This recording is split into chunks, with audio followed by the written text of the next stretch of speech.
भाषुडुकुस ओसी अप्पैको शिष्य की आंखों में आंसू थे। गुरुदेव, उसने मुझसे कहा, तुम मेरे लायक नहीं हो। आज की कहानी आपको रिजेक्शन को देखने का एक बिल्कुल नया नजरिया देगी। शायद वो ना ही तुम्हारा सबसे बड़ा हाँ था। कभी कभी जिंदगी तुम्हें वहां नहीं जाने देती जहां तुम जाना चाहते हो, क्योंकि तुम्हारा रास्ता कहीं और तय हुआ है। शाम का समय था।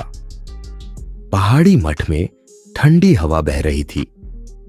एक युवा शिष्य अर्जुन ध्यान कक्ष से बाहर निकलते ही रो पड़ा। उसकी आंखों में दर्द था, चेहरे पर निराशा। गुरुजी ने देखा और पूछा, क्या हुआ पुत्र?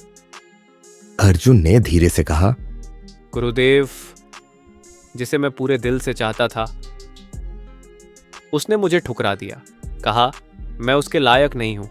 मैं टूटा हुआ महसूस कर रहा हूं। गुरु ने शांत स्वर में पूछा, तुम किससे स्वीकृति मांग रहे थे और क्यों? अर्जुन बोला, क्योंकि मैं चाहता था कि कोई मुझे अपनाए, मेरी कोशिशों को देखे, मुझे चाहे। गुरुजी मुस्कुराए। उन्होंने अर्जुन को पास बुलाया और कहा, चलो एक छोटी सी यात्रा पर चलते हैं। दोनों मठ से बाहर एक पुराने आम के पेड़ तक पहुंचे। गुरुजी ने जमीन से एक आम उठाया जो गिर चुका था, कुचला हुआ था। अर्जुन, उन्होंने पूछा, क्या यह आम किसी काम का है? नहीं गुरुदेव, अर्जुन बोला। फिर गुरुजी ने उस आम का बीज निकाला और कहा, लेकिन यही बीज एक दिन एक विशाल पेड़ बन सकता है अगर इसे सही जमीन मिले।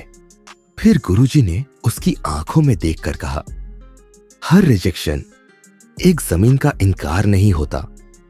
वो बस ये कहती है, ये जमीन तुम्हारे लायक नहीं है। तुम्हारे बीज के लिए कहीं और जगह तय है, जहां तुम जड़ें जमा सकोगे, फल दोगे और छाया बनोगे। अर्जुन की आंखें भर आईं, लेकिन इस बार समझ से। हर बार जब कोई तुम्हें ठुकराता है, वो तुम्हें दरवाजे से बाहर नहीं, अगले दरवाजे की ओर भेजता है। स्वीकृति बाहर नहीं, भीतर से शुरू होती है। जब तुम खुद को स्वीकार कर लेते हो, तब कोई और तुम्हें न अपनाए, फर्क नहीं पड़ता।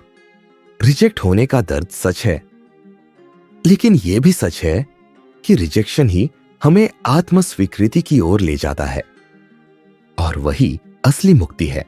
अर्जुन मठ लौट आया, इस बार थोड़ा शांत, थोड़ा स्थिर। शायद अब भी मन में दर्द था, लेकिन अब उस दर्द के नीचे एक समझ थी कि हर ना एक नया रास्ता भी होता है। और कभी कभी जिसने तुम्हें ठुकराया, उसने अनजाने में तुम्हें वहां पहुंचाया जहां तुम सच में बिलोंग करते हो। अगर आपने भी कभी रिजेक्शन महसूस किया है, तो इस कहानी को किसी ऐसे इंसान के साथ जरूर शेयर करें जिसे इसकी जरूरत हो। और ऐसे ही और कहानियों के लिए एंशिएंट विजडम टेल्स को सब्सक्राइब करना न भूलें।